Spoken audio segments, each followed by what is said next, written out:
Now's the time when we're being asked to know our own truth, and not only know our truth on the inside, but speak from it and stand in our medicine and create new conversations on the planet and help people to activate their own voices and their own medicine.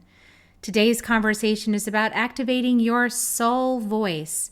And we have the beautiful, the wonderful Jackie Graves with us. Join us to find out more. Soul Nectar Show, the Soul Nectar Show. You're invited, delighted to discover who you are. Anything is possible if you believe. So join us on this beautiful journey. Soul Nectar Show, Soul Nectar Show.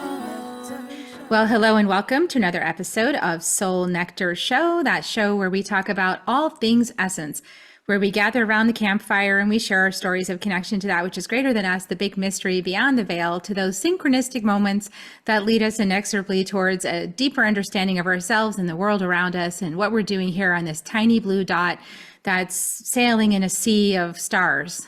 How do we even get here? I'm your host, Carrie Hummingbird, and I love these conversations week after week. They illuminate me, they lift me, they help me to see things through a new lens, a higher vibration, and they support me on my own journey. And so I hope that they also support you, and I'm guessing they do because you're listening to this right now. But just in case, just know that I appreciate you tuning in, and please like and subscribe and share it out everywhere you can. So, we're in the middle of a very challenging time for at least the United States. It's called elections. And boy, this is one of those topics that really gets people using their voices. But are they using their voices in a way that creates beauty, transformation, change, understanding, unity, elevating the vibration? Or are we using our voices in a way that creates pain, breaks relationships, causes suffering and strife, and, separates people? I think we know the answer to that question predominantly. If we look out on social media or in our family systems, maybe avoiding certain family members for family dinner right now, things like that, we can really make an assessment in our own lives as to how using our voices is faring in our lives right now. Is it causing more division, or is it causing more understanding? Is it opening up, expanding more potentials? Is it lifting and empowering, or is it decimating? So we have the opportunity to use our voices from a soul level, from an empowered, inspired, a high vibrational soul space. And we're going to talk about that today because I have the impressively activated, beautiful, divine feminine leader, Jackie Graves, with us. Welcome, Jackie. Thank you. It's so good to be here, Carrie. I'm so excited. I've known Jackie for a little while. She's somebody I've been in sacred community with, doing some deep personal inner shadow work, and she's just a lovely human being. I just love you so much, by the way. Just like, yes, and more Jackie, please. And so the thing that's really fun about Jackie is not only is Jackie just full on out there with her goddess self, activated with her soul knowing of who she is, and helping other leaders get activated with their voices, artists, entrepreneurs, expressing their actualized soul gifts, magnetizing the life they want. She's out there talking about all of this stuff, which some people still call woo. I think they're like cavemen, but anyway. But she's got a history, like a background. You guys are going to find out. Jackie's background is she was an educator for over 30 years, a professor of English and creative writing for 20 years. Helping thousands of people find their voices and transform their lives. But now, out of the closet, no, dude, what powered all of that wisdom was woo. It's fantastic. So you're going to find out this closet goddess has been coming out in the moonlight and shining her beautiful gifts. And I want everyone to be inspired because it is possible if you're also lurking in the closet of reality And like, you can't come out and say like, actually my wisdom comes from the moon, or actually my wisdom comes from my soul and I know that I'm divine, by the way. I'm not fooled anymore. You know, this will give you some inspiration to come out and activate your voice in a positive way that's going to create beneficial outcomes and change in the world. And I think that's what we're all working on right now, is healing this throat chakra. So Jackie, with all that said, welcome to the show. So glad you're here. Oh my God, so excited. I love that introduction. I feel so activated by it. Yeah, first of all, I love Carrie. I love you back with all my heart. Like you have this gorgeous, fiery expression that it's very activating to me. Like even when we were working together before, I felt so activated by your voice and your presence and your storytelling. So I just want to really honor you as a voice, as a leader. I just see you. I love you. I cherish you, and thank you for the voice medicine that you bring to all of us. Yeah, absolutely. Yeah, working on that air medicine. Boy, that is a thing. By the way, Yeah. everyone, elemental work is really powerful. So I mean, how I know a little bit about your backstory, right? But people are just meeting you for my audience. So tell them about how you started making this transition, into your actual soul work out of this sort of regimented reality stuff. Yeah, I mean, we could call it regimented reality, but I always felt teaching was a calling. It was always a passion of my life. And I'll just be honest, I started teaching in the early 1990s, in 1990 actually, with a program called Teach for America. It was designed as a domestic Peace Corps, and I felt very called to go and teach. And it was the first year of the program, and I taught in the South Bronx at the height of the crack epidemic. And it was going from a college that looked like a country club, where I had a really expansive and abundant experience after coming from, low income housing and growing up very conscious of poverty. I was suddenly like, wow, look at all these opportunities and possibilities. And I'm like, I'm going to go teach in the South Bronx. I'm going to share all the wisdom that I learned. And I got slammed to the ground because there just were not a lot of resources.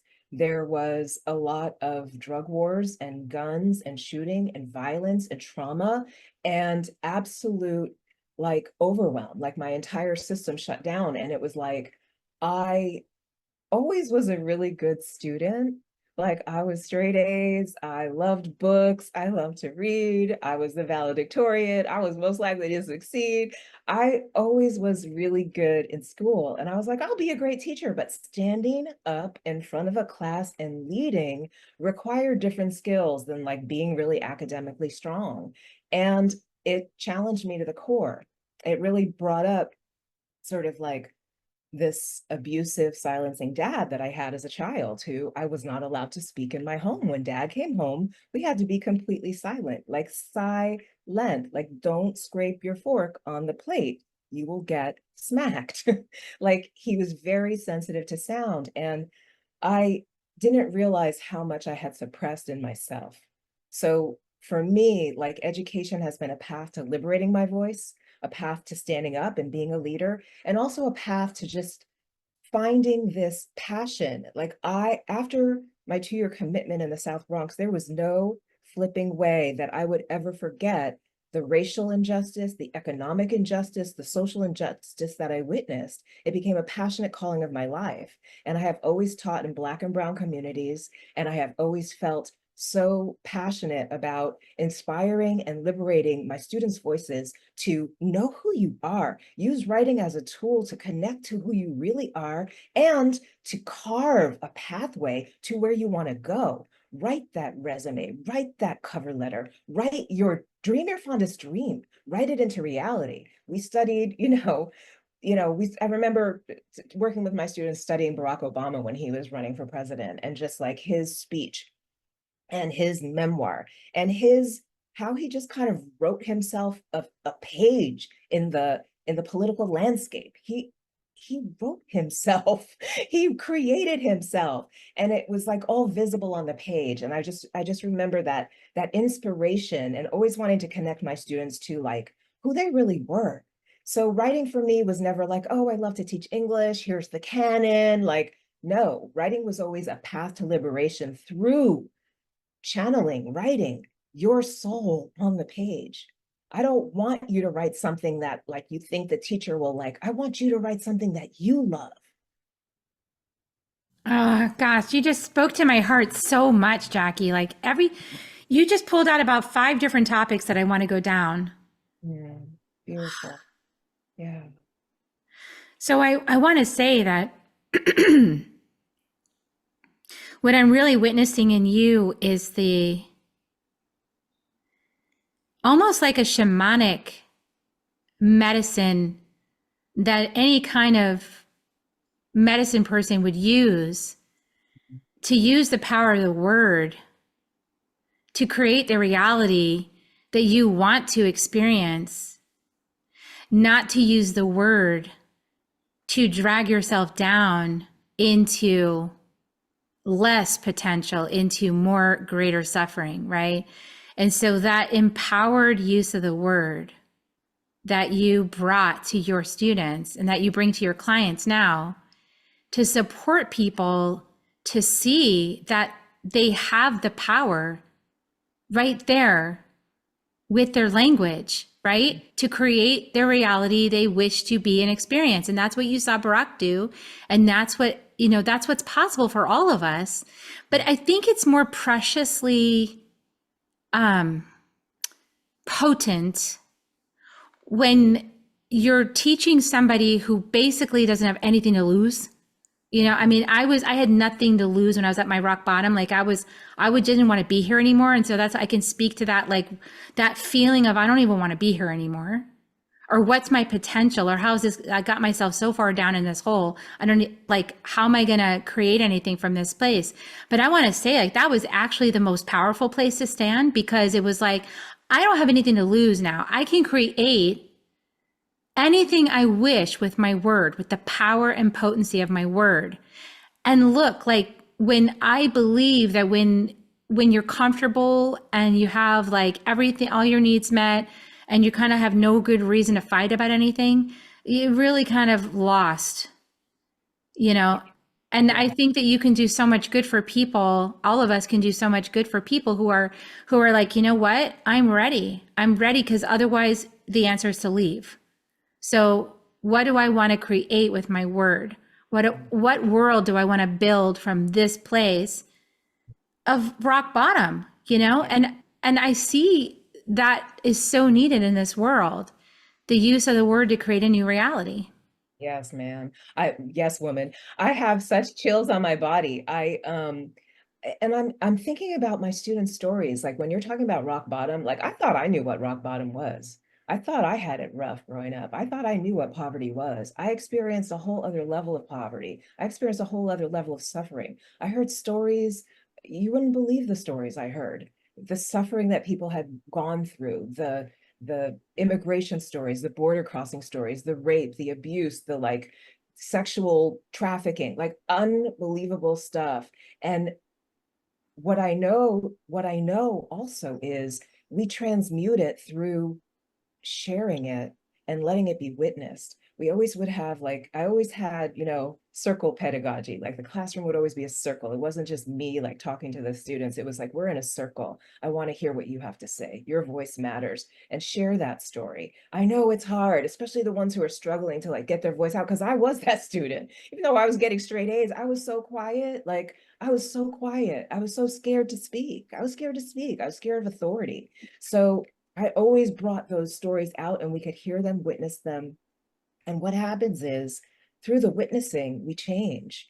It's no longer that hidden, shameful secret. We're no longer alone in it. Suddenly people are like, I heard that. I've been there. I did that. You have camaraderie. You have support. You're no longer isolated. So I find that writing, our words, we create connection. We create empathy. We build bridges. And that's what you're talking about, is we actually need that. We need to bridge across to each other. We need to remember our human connection, our soulful connection. Like at our essence, we all want the same things. We want to love and be loved. We want to be free. We want to be happy. We want to express ourselves. We want to be in joy. We all want that. We all want that for ourselves. We all want that for our children. We all want that for our neighbors. So it's like when we can really come back to, here's my experience. Here's what happened to me.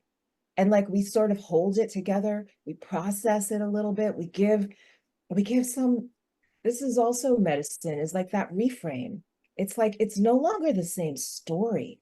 The story that was burning inside of you and tearing you up from the inside out, it changes when it is received in a receptive community. It alchemizes and it becomes purpose. So I saw so many people, survivors of domestic abuse, who then became domestic abuse counselors because that was their medicine to share. But they discovered it, they learned it through actually sharing that story. This woman who showed me her neck on the first day of class, that's where my husband sliced my jugular. I'm a little slow because I lost oxygen for many hours to my Wow. brain. So I need extra time and support. I'm like, yes, you do. But you will get through this class. I see you. I hold you. I know you. I honor you. You are so powerful and you're here for a reason. And I can't wait to see what you create. So our stories are powerful. They're bridgers, and we can use our words to create what we want in this world. And we can use our words to transmute pain, to transmute shadow. So we don't stay in the suffering of it. We cross over to the light. I love that. And it's like words as a survival skill. Like Mhm. it's like survival medicine and thriving medicine after the survival part's done, right? It's like that medicine that helps us to share our stories in such a way that we are transformed through the process of being witnessed in the story and being carried forward into a new potential. And but you got to be held. So I wanted to say, like, a key to that working is the space that's being held. So talk a little bit because the space that's being held, if it's not receptive and supportive, if it sort of colludes with your more heavy, dense ideas of yourself or the things you're expressing, then it can actually be detrimental. But if there's a certain kind of space that's being held that allows the story to transform through the witnessing in the community. So what does that space look like, Jackie? Like, what are some of the key ingredients that we could bring in as a culture that would support everyone to lift through the story? I love this question, Carrie. And I mean, I'm going to say things that may be unpopular or may seem like kind of pie in the sky, but I think it starts with unconditional love. Like, it's just like, I love you for who you are exactly as you are right now. Like, you actually don't have to change to be loved. You are worthy of love exactly as you are. And like, thinking about this wonderful teacher at Laney, Dr. Angela Cherry Smith, she used to teach down in the segregated South, or like, that those were her teachers. She came up during that time. And it was just like, my children are my babies. Even though some of them were older than me, they're still you're my people. You're my people. I got you. It's like, I got you no matter what. I'm here for you. And I think that that space of unconditional love is something we learn to cultivate in ourselves, unconditional love for ourselves and for others. I also feel like non-judgment is important. No matter what somebody says, I'm not going to judge you. And I feel like, again, it's a practice, it's a walk. Like, of course, we are human. We're going to be triggered into judgment. I judge people all the time. My poor husband has to deal with it the most. Bless him. Yeah, bless him, dear Yeah. heart. And just respect for diversity, like that we have different experiences and we don't have to have the same perspective on things because our experiences, the walks we've walked, have shaped our views and our values. And we learn to explore what those views and values are from the walk.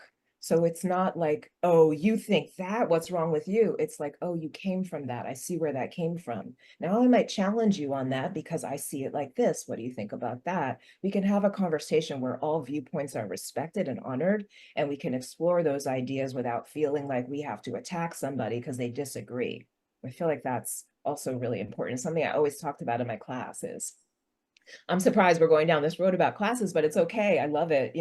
I'm thinking about, we used to always play these games because I taught in Oakland, which is a very diverse community. And we would play these games of like, the class treasure hunt and just figuring out where people came from. And often we would have, in a class of 30 people, 20 different languages spoken, 20 different countries represented. And just starting to really just appreciate and honor, like, where is that on the map? Like, where are you coming from? What kind of, let's learn a little bit of each other's language. What does the language teach us about values? How do we value each other? And just open, it's like just being open to possibility. Because it's like the worst thing we could do when we judge somebody is like say, I know who you are, I know what you're about, you're this and that's wrong or that's bad. It's like staying open to the possibility of, okay, you're this person, you're from this country, but what does that mean to you? How does that show up in you? Like, I'm open to learning about who you really are and how that has informed you in your life and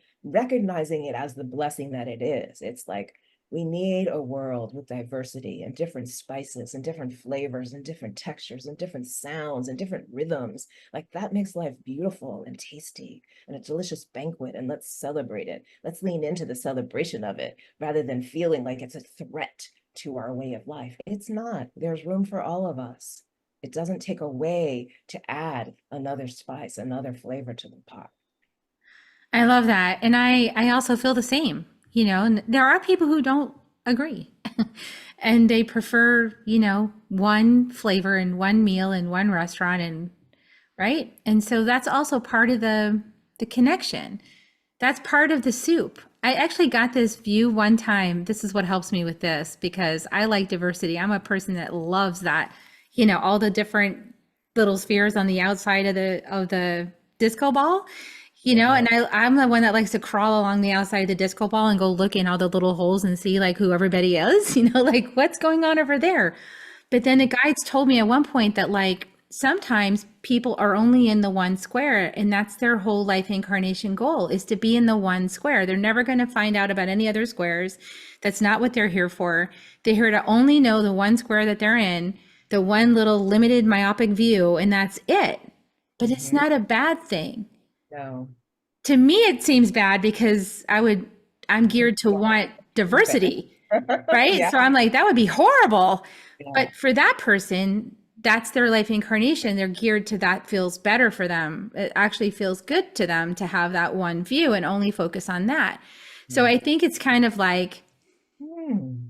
like different ways of learning about yourself on this planet where maybe some curriculum at Earth School is really specific and it's one incarnation that's only this specific thread. Mhm. But then there's others that like to weave. I'm a weaver. I like to weave the threads together, And to me, I need a lot of threads in order to weave a really good tapestry. So it's not really going to be good enough for me to have like one thread. I mean, that would be boring for me. I want all the colors. So can we have room for all of that to be Yeah. true at the same time? Yeah, of course. Let's hold space for everyone, how they are and how they're showing up, and also honor that some people don't want to, change in certain ways. That's not, like you said, it's not their sole plan.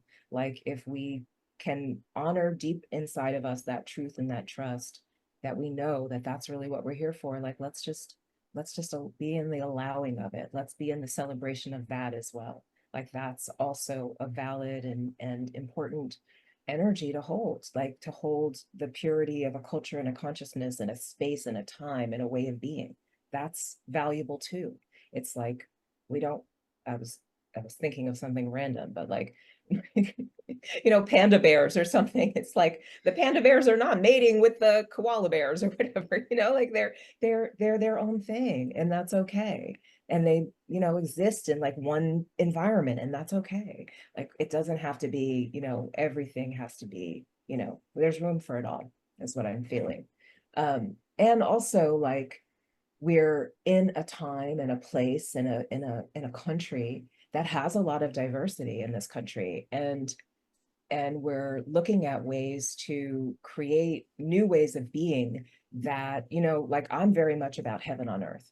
Like, a lot of the people that I work with are visionary leaders who are just like, this old way of being, of divide and conquer and divisiveness and tearing each other down and like a zero-sum game, like, if you win I lose and that's it. It's like, how can we create win-win-win across the board? It's possible. Like everything is possible. So how can we use our vision, our voice to create a better way of being where we're not in this dog eat dog, survival of the fittest mentality? And it's completely possible. And I think part of that is, connecting to who you are and what you're here for. So people who come into my world are not necessarily like, oh, I just want to stay in this little corner and do this thing. They're like, I see a world that's different. I want to change it. I want to impact many. I want to impact thousands, maybe even millions. I want to see a shift.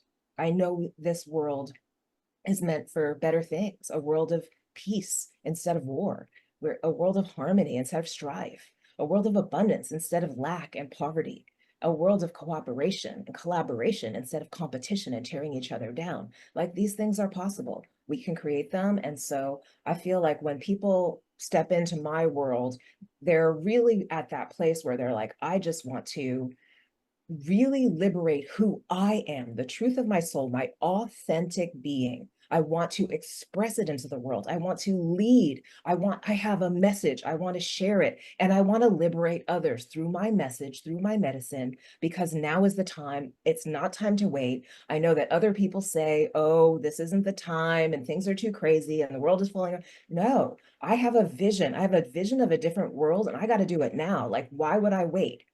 The time is now. Yeah, that's gorgeous. I love that.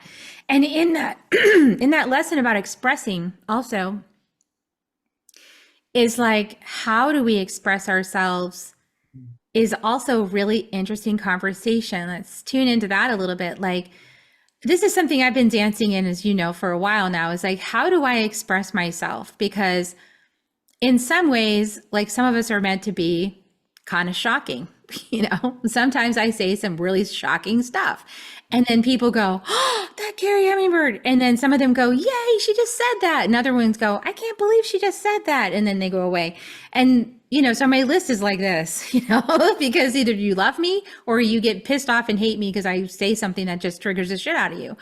So I think that there's other people I notice have different voices. I notice like my mentor has a really gentle voice and she's very accepting and very loving. And I actually really like that, but there's something in me that just can't resist a little bit of spice. So how do we come into accepting, how we express? Because I also know that in some of the other conversation that you also raised, is something that I've explored with my partner, just because it's something in my heart, is this conversation around diversity and inclusion and equity and understanding people's perspectives and, actually like figuring out that not everybody is experiencing the same thing in this country. That's actually not what's happening. And there's so many people resistant to that. And that irritates me. But just to be transparent, everybody, it does. Because I've been immersed in a relationship with an African-American husband and a family system. And, we watch a lot of African-American movies and televisions and things about, that culture and that, right? So like I've been immersed now in a different way of perceiving things. And I'm like, why doesn't everybody want to learn about this? And why isn't everybody open? And, so I get frustrated sometimes with that because I feel like I've received so much medicine from looking at things in a very different way from how I was raised to think about the world. I receive a lot from that. And so when we're using our voices, sometimes I have been spicy on that topic from time to time and piss people off. And other times I feel like I'm too gentle. It's like, if you're too gentle, nobody's paying attention, I feel like. So there's a lot to that conversation. I'm just dump it in your lap for a second. Where do I even begin? Well, how do we even start? The first thing I want to just speak into is just that your own sense. I just want to address your own sense of like, how do you kind of like hold compassion for yourself? It sounds like you're kind of a little bit comparing yourself to how other people express. And, I always coach my clients, like, stay out of the comparison game. Compare and despair, it like leads nowhere. Come back to yourself and your particular brand of spice. And how can you be okay with that? How can you make that okay? How can you not make it not wrong that people are in and out of your world? That's just the way you roll. You're a freaking roller coaster, mamacita. Like, hello, this is how I vibe. Like, we roll, we rock and roll here. I'm okay with that. Like, that's how it happens here, because I am unafraid, I am expressive, I am fiery, I am sassy, and love it or hate it, this is who I am. And that's absolutely perfect. Like, can we just be okay with that? Like, can we just be okay with our flavor of expression? Yum, yum, yum, and love up on ourselves. Like, just give it to yourself. This is how it is. And so many people love it, right? Like, there's plenty of people who love that. Now, can you just love yourself unconditionally to the core of that? To the core of that. And when you find yourself in comparison saying, oh, I'm so glad that my coach has that sweet, soft voice, so I can be sexy and loud and fiery when I want to. Like, that's who I am. Like, we need it all. Good. Someone can have that sweet, soft thing. And they can have this, like all of this. I just want to like first say that, because I felt like you were really speaking into a very specific experience of like, is there something wrong with the way I'm speaking? That was like maybe an undercurrent that I heard. Maybe I'm putting that on there, but I felt like Yeah, I no. can see that's part of the patriarchal conversation as well. Is like there's a right way to do it and there's a wrong way to do it. And it was like trying to figure out the right way, you know, but there isn't really a right way. Like there's just When you are everybody's aligned moments. with your soul, you are doing it right. When you are Yeah. being fully authentically you, you are doing it right. We need more of that. We need more people walking their authentic soul truth and their soul path, unapologetically, with full unconditional love of self. So like that's also a place where I help a lot of leaders. It's like I'm doing it, but I don't really like myself when I'm like this, or this is it, this result is happening and I'm not fully on board with it. And it's like, how can we embrace ourselves fully, unconditionally, all the way to the core? Like just celebrate that essence, like you're talking about in the beginning. It's that essence. It's like I can't change it and I wouldn't want to. Mm. Why would I? God made me like this. It's divinely perfect. So I just feel like there's just a space for, you know, whoever's listening, maybe they needed to hear that, like just breathing into like the full unconditional acceptance of yourself as the divinely perfect creation you are, and exactly the way you are right flipping now. Like nothing needs to change to make you right. You are right. You are the perfect you now. Such relaxing and releasing in that. Mm, It's like just permission to just be. yes, yes, yes. I feel like this is such a beautiful conversation because for me, like the path to creating heaven on earth is balancing that being and doing, balancing the divine masculine with the divine feminine and coming into this perfect flow, perfect flow. You know, it's like the divine blueprint of yin and yang. It's like masculine and feminine balanced. And we've been so patriarchy for so long. We're so out of balance. We forget, we think, you know, especially in America, it's like, we've got to do things. We've got to build things. We got to create things.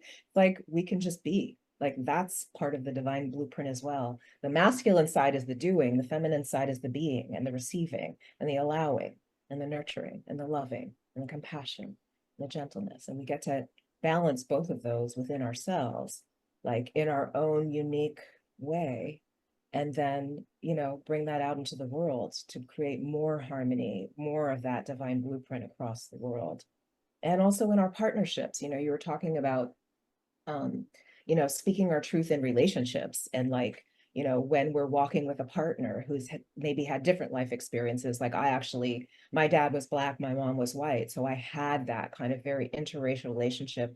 I was born in 1968. So, you know, it was like Loving versus Virginia was like 1 year before I was born. It was still very, you know, segregated. My dad was, you know, originally from Virginia in the segregated South, and they take these trains and they try and tell my parents to split up after the Mason-Dixon line and go sit in other cars. And my dad was like, I am not going anywhere.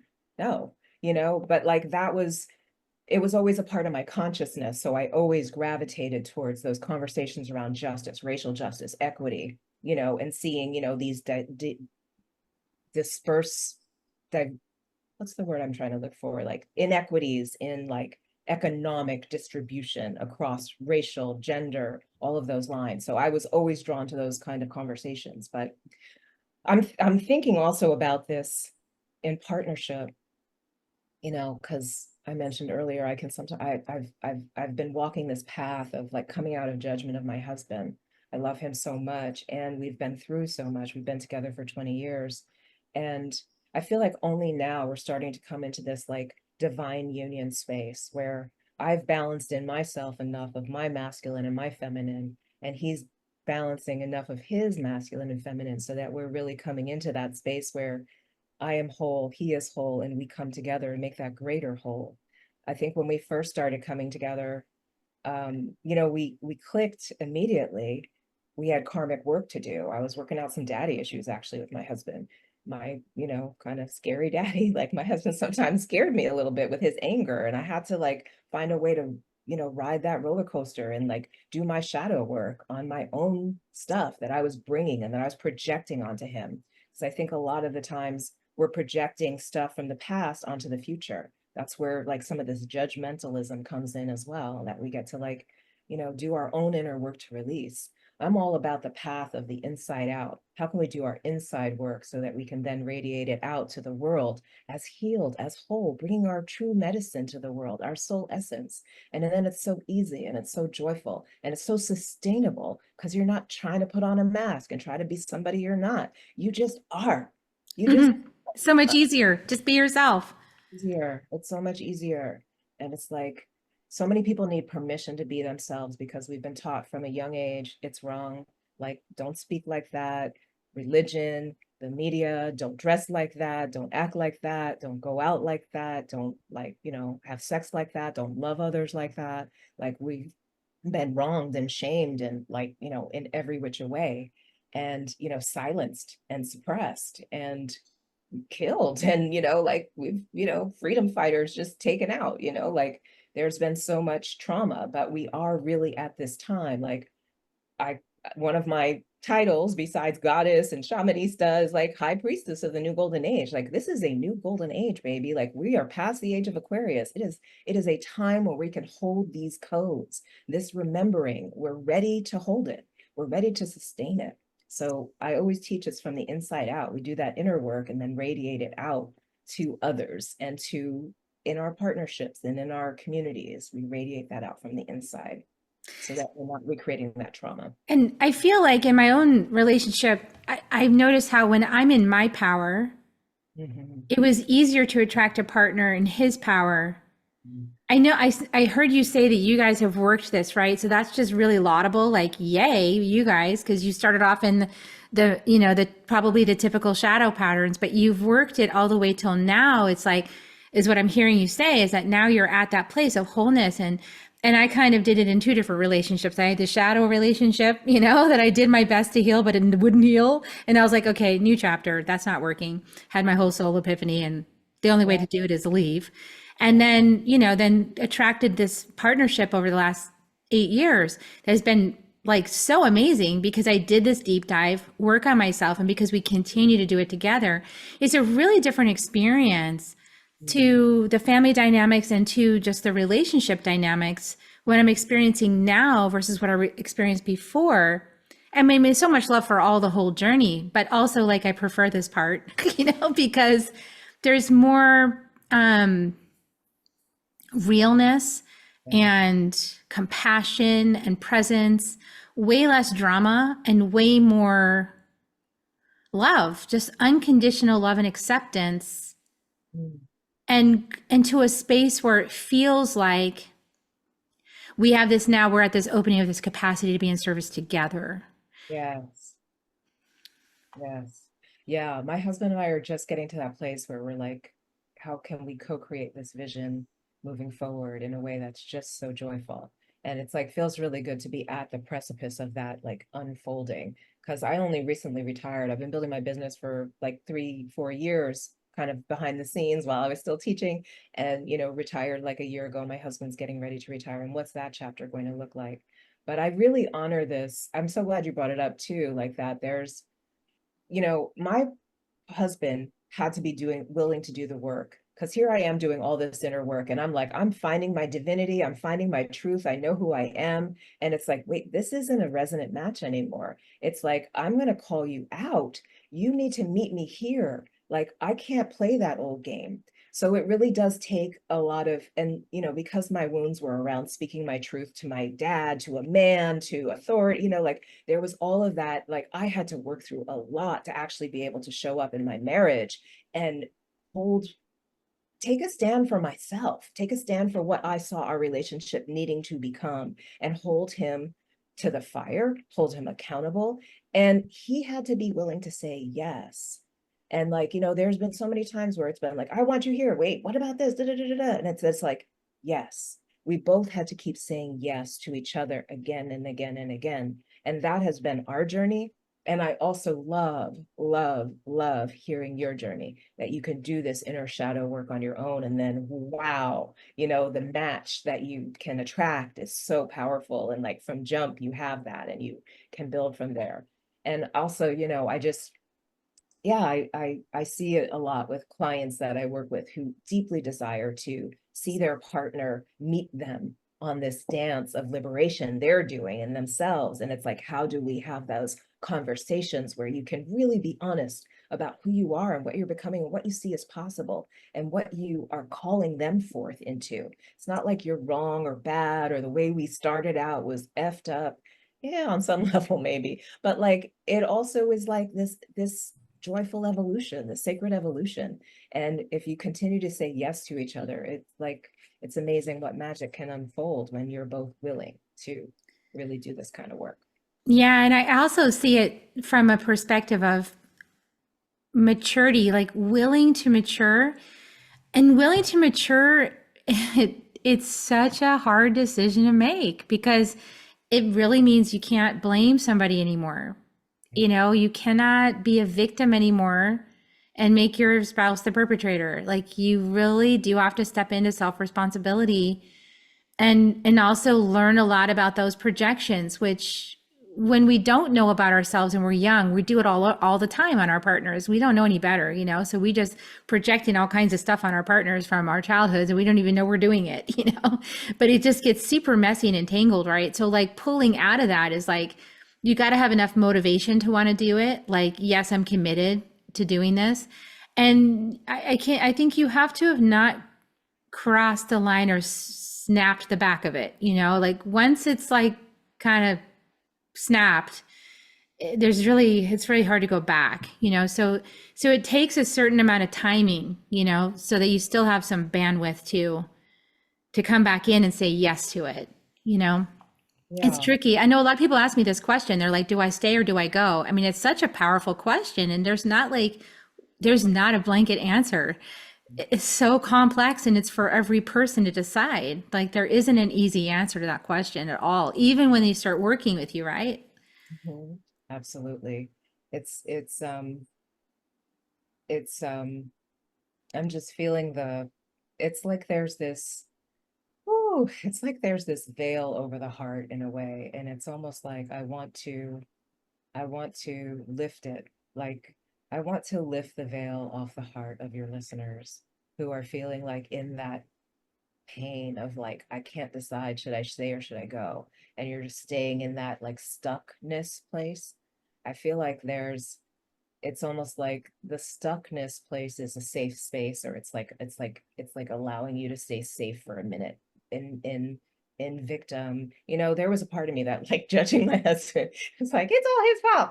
It's an But then, easy thing to do, but yeah. well, and I wasn't even aware of it because I'm like, I'm right all the time. Like, like I'm right. Like, duh. Like this is so clear to me. Of And it was course. like getting to the place where I could take responsibility for my side of the street and like where I was really not a revealing myself because it required a deeper intimacy with him. And it meant I had to trust him, even though I was projecting all the reasons to distrust men, a man, a big tall man who, looks very powerful, like my dad. Like I had all of these reasons not to trust him and not to fully show up. Did I ever fully show up to my dad? Never.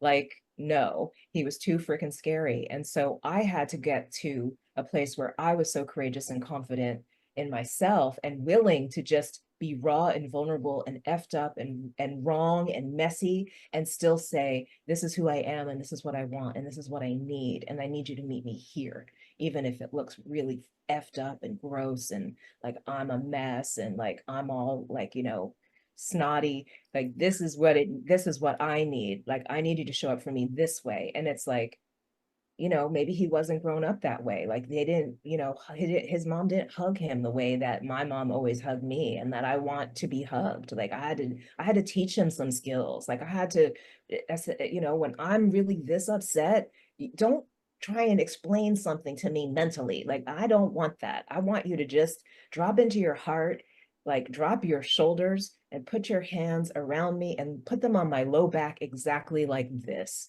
And then I will start breathing and I will cry and your shirt is going to get snotty and then I'm going to feel like I can trust you. And he'll be like, "Oh, okay, you wanted me to do that? You expected me to figure that out?" Yeah, just be a mountain and don't say anything. I had to teach him how to hold Yeah. space. Like, I don't like a lot of men are trained to do, do, do. He didn't know what it meant to like hold space emotionally for another human. And that's something that, it's a skill. And like, I couldn't just assume he knew that. He didn't walk that path in his childhood to learn that. So I had to teach him that. And I had to like really dive into myself and say, that's what I need. When I'm this triggered, I don't want to have a conversation about it. I just want to be held. And I just want to know you love me. And I want you to show me in this very unique way that just really relaxes my nervous system so that I can feel held and then I can hold you back. Yeah, what you just said was so powerful because that is the path. I mean, the path is we have to, as women, I believe that's why we wake up first a lot of times, because we have to figure out ourselves and we've got to get out of this conditioning that says that he's going to know how to make me have an orgasm. He's going to know the right guy knows how to do this for me and go, no, like that's my responsibility to know what I need for myself and to be able to speak it. Cause I also wasn't speaking. I didn't know what I needed. I had no idea. I was like, I don't know, somebody figure it out, and I didn't know myself. I didn't know my body. I didn't know what would make me happy. I just was never taught that. And I wasn't ever given a space to teach myself that. So I was shamed with my body. A lot of women are. So there's so much for us to overcome. And I think you're so right on. It's like we get to know ourselves first and then we can learn to use our voices, sacred voice activation, soul voice activation, speak our needs, and then call in the relationship changes that would support everything moving forward out of any kind of stuck place of like, I don't know what I should do, right? That I don't knows what to Yes. do next. I want to just really speak into that sexuality piece because I think that's where a lot of really powerful women in so many areas of their lives get really tied up and stuck and tied up in knots, not really able to express around. And like just to completely normalize it, obviously we're all different, our bodies are all different, our nerve endings bundle in different places. It's not going to be the same with different people. Energy is different. It's not going to be the same, that guy did great with this but not this, like it's going to be different. And so like really just being able to speak about I like this way, harder, faster, slower, really, really, really, really slow, like stop pressing that so hard, like come back, like come, like really just being able to speak about your sexual desires and like open up about like I want to try this is actually turning me on, as opposed to like feeling like you got to just show up in a certain way, like I don't know, like you think you got to be a play by bunny, or you think you got to be like, I came up in that like Harry Met Sally, like everybody's faking orgasms at the coffee table, like it's like thinking you have to be performative in a certain specific way. It's like, no, you don't. Like you get to like have your orgasm in your way, and it might not look like what it looks like on the movies. It might not, and your partner doesn't have to feel bad that you didn't have that kind of orgasm. Like that's beautiful. And like finding that beautiful natural rhythm and expression, asking for what you want and knowing that you can get it, and like not getting triggered into like, him not getting triggered into his like unworthiness or comparison, or I'm not satisfying, or like, and just like really like grounding your ego so that you can like just really come into authenticity and intimacy and that deeper connection, because that's what we all really want anyway. It's like we want to feel seen. We want to feel like so solely connected to each other. And how do we do that? We've got to like de-armor our hearts. We've got to like really open our souls. And like, how do we get there? How do we feel so secure and safe enough by doing our own inner work that we can hold ourselves through anything, and we can hold our partner to dance along with us, because we have so much power in ourselves and confidence in ourselves that we can hold each other and like really decide, like, I choose you again, like, and I would choose you till the end of time. Mm. Oh, I feel that. That's so beautiful, Jackie. Mm. I would choose you to the end of time. Mm. Woo! Whew. That's love. Ooh. That's love, guys. That's beautiful. Mm. Mm. Oh, thank you so much for just coming on, and such a special human. I really don't want to let you go because we're not in the same group right now, and that's really upsetting. I we had so much fun in this group together. So, I mean, gosh, you guys. So you see how awesome she is. Jackie does sessions. So like she'll do sessions with you. I think you teach classes, you do all kinds of different work, but you can get a private session with Jackie and it's like, you know, an hour of like magic where she just like freaking cheerleads your ass, you know, like, and it helps to tap into all these energies that you're might have a hard time feeling in yourself, because a lot of times we repress things and we don't want to feel those things. And Jackie has this really sneaky way of like tapping into those things that you're trying not to feel and like saying, hey, this is what's up. And you can go, yep. And then you can cry those big snotty tears and Jackie will hold you through that process. So like really beautiful. I love working with Jackie. She's amazing. So you guys can't go wrong. So check out her website, check out all her stuff, jackiegraves.com, JACKIEGRAVES.com. I'll put all the links in the show notes below, how you can connect with her on social media and stuff like that. And you just can't go wrong. So check her out. Check out Jackie. It's amazing. Love you, sister. You, sister. My soul sister. So, okay, you guys, please like and share and subscribe and share this episode out with like everybody you know.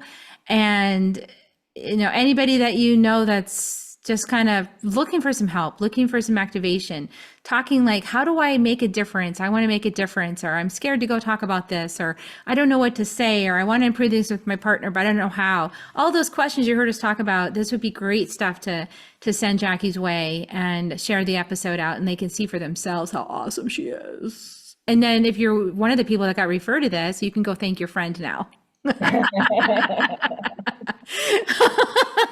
Okay, we're gonna give everybody kisses. So here come the kisses, everybody. We love you. We'll see you next time on Soul Nectar Show. Here's your kisses. Here's your love. Mwah. See you next time on Soul Nectar. Bye for now. If you found even one gold nugget in this episode of Soul Nectar Show, will you do us a favor? Will you subscribe, like, and share this episode? Maybe even write a comment and let us know what you thought about it. We really, really want to engage with you at a much deeper level. Let's be part of community together. Have a great week, everyone. Bye for now.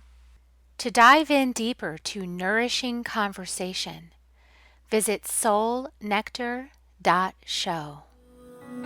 Soul Nectar Show. Awaken, Nectar Show. Take a sip from the drip of nectar from the source of who you are.